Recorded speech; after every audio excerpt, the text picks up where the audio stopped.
technical error अछि दलर मुखिया कहले हम ना राज्य रे आपण मान देखुचंती सोशल मीडिया खोली देला क्षणी गोटे कथा अधिक मात्रा रे चर्चा करा जाउची जे आम राज्यर माँ बापा मानकु भत्ता मिलू नाही एपटे सरकार कहउचंती जे किछि गोटे टेक्निकल फॉल्ट अछि जा फल कि आमर माँ बापा मानकु भत्ता मिली पारुनी आहुरी गोटे 15 रु 20 दिन समय लागे माँ बापा माने जो माने भत्ता पाई नांती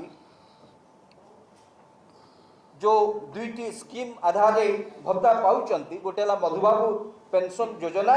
जोटा कि 60 वर्ष रु 79 वर्ष भितर दिया जाए मासिक 1000 टंका दिया जाए एवं आ गोटे होची नेशनल सोशल असिस्टेंट प्रोग्राम जोटा कि सेंट्रल स्कीम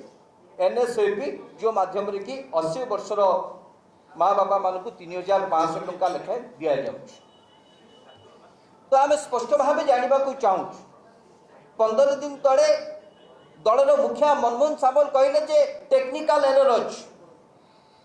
दलर मुखिया कहले हम नाही